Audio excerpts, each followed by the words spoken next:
कार्तिक के महीने में एक बेलपत्र, 3 शमी पत्र, बहुत ध्यान दीजिएगा। कार्तिक के महीने में एक बेलपत्र, 3 शमी पत्र।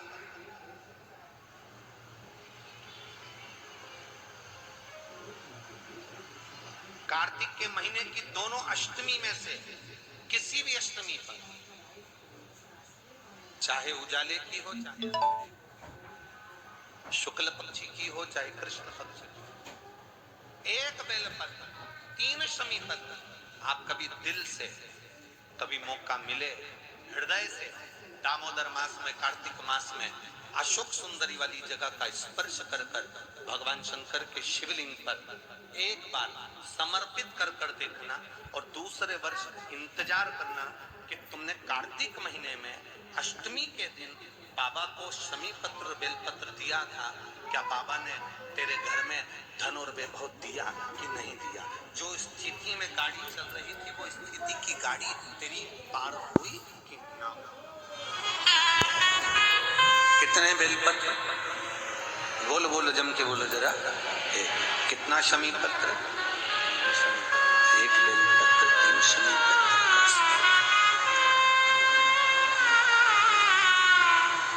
कभी स्मरण में लाइएगा।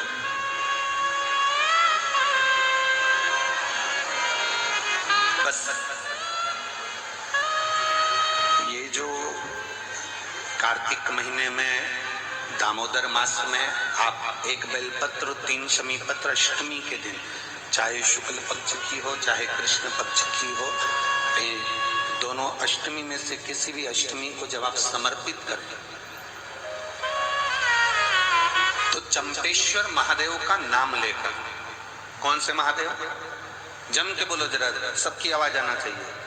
चंपेश्वर महादेव, केवल चंपेश्वर महादेव का नाम लेकर आप अशोक सुंदरी का स्पर्श कराकर शंकर भगवान के शिवलिंग पर समर्पित करें। अशोक सुंदरी तो मालूम है ना सबको? ये जलाधारी, ये बीच में से जो 2 लाइन गई, गणेश कार्तिकेय, और बीच में एक लाइन जाती है मोटी सी शिवलिंग के सम्मुख में, उसको अशोक सुंदरी का स्थान कहा। शंकर भगवान के ऊपर जो जल की जलाधारी लगती है, जिसमें से बूंद बूंद पानी गिरता है, वो भगवान शंकर की 5 बेटियां हैं जो ऊपर कलश के रूप में रखी रहती हैं, जिसमें से बूंद बूंद जल नीचे गिरता है। जया, विषहरा, शामली बारी, दौतली, देव, शिव जी की 5 बेटी। शंकर भगवान की 6ठी बेटी अशोक सुंदरी बीच में। जब आप बेलपत्र 1, शमी पत्र 3, चंपेश्वर महादेव का नाम लेकर अशोक सुंदरी का स्पर्श कराकर भगवान शंकर को जब आप समर्पित करेंगे, इस कार्तिक महीने में दामोदर मास में अष्टमी तिथि के दिन, चाहे वो शुक्ल पक्ष की हो चाहे वो कृष्ण पक्ष की हो, अष्टमी तिथि को अगर समर्पित करते हैं तो आप वर्ष भर में इंतजार कर कर जरूर बताना कि तुम साल भर पहले जितना कमाते थे, वर्ष भर पहले तुम जो व्यापार व्यवसाय कर रहे थे, साल भर से जो नौकरी के लिए प्रयास कर रहे थे, उसमें सफलता आपको अगले वर्ष की दामोदर मास आने से पहले मिली कि नहीं मिली, वो स्मरण आपके भीतर होना चाहिए।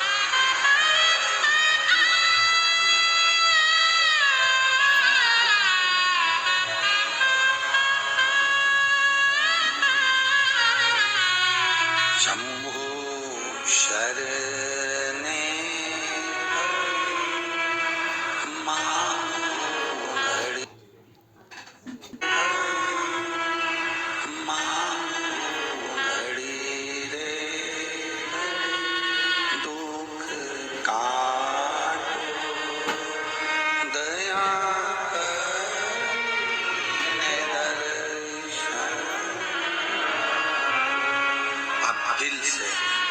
प्रार्थना करोगे तो वो दिल से दे देगा। महाराज, ईमान और जुबान, 2 चीजें व्यक्ति की पक्की होना चाहिए। क्या क्या? बोलो, जम के बोलो। ईमान और दूसरी जुबान पक्की हो।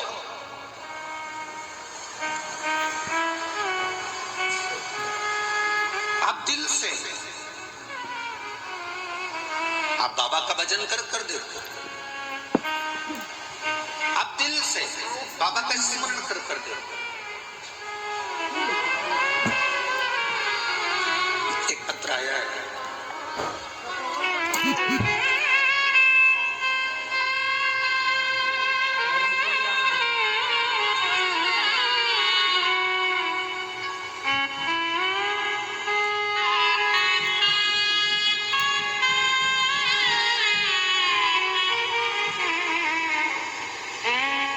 चंद्रमुखी शर्मा,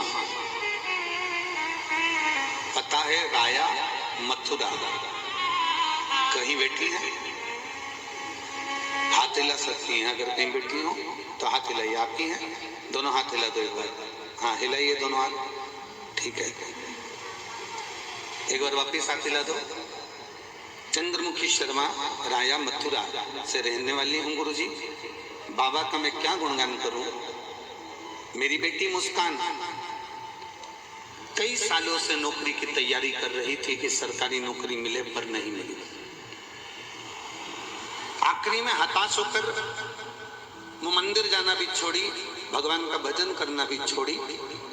तब एक बार टीवी पर हमने कथा सुनी और कथा सुनकर हमारी बेटी से कहा कि देख, वो महाराज सियोर वाला कहता है कि शिव जी को एक लोटा जल चढ़ाना चाहिए। माँ, हम ब्रज की रज में रहते हैं, ठाकुर जी का भजन करते हैं, शिव को जल चढ़ाने का बाबा कह रहे हैं। मैंने अपनी बेटी से कहा, कृष्ण और शिव में कोई अंतर नहीं।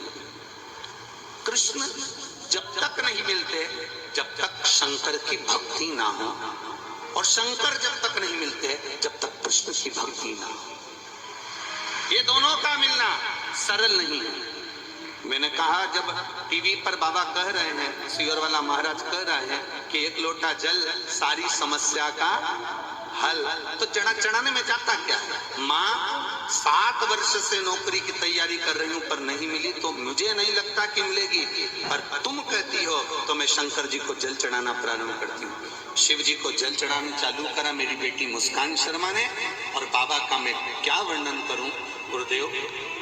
मेरी बेटी ने एग्जाम दिया और बाबा की कृपा से उसका इंडियन नेवी में हो गया। मैं बाबा को यहाँ प्रणाम करने के लिए आई हूँ। ये शिव तत्व है, ओ घड़ी है शंकर। बैठिए बहन, हर हर अर्थात शिव महापुराण की कथा कहती है, आपका विश्वास, आपकी भक्ति, आपकी दृढ़ता, आपका विचार जब दृढ़ नहीं होगा तब तक भगवान कैसे मिलेगा।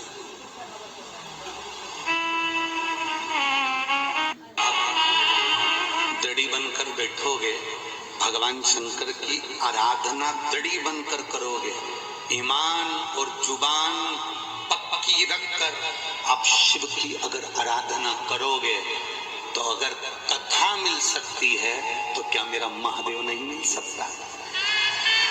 क्या मेरा शिव नहीं मिलेगा? अवश्य प्राप्त।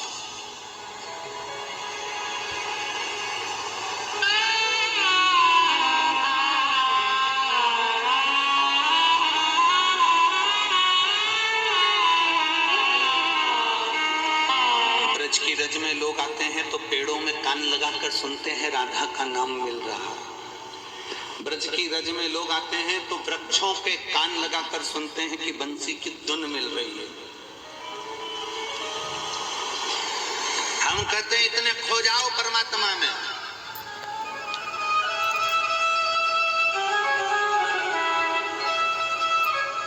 इतने खो जाओ परमात्मा में, इतने डूब जाओ भगवान में कि तुम्हें वृक्ष में कान लगाने की जरूरत ना पड़े। मेरा कृष्ण कन्हैया तुम जब चलो तो तुम में कान लगाकर तुम्हारे नजदीक में आकर खड़ा हो जाए, तो समझना कि ब्रज की रज में आना हमारा सार्थक हुआ।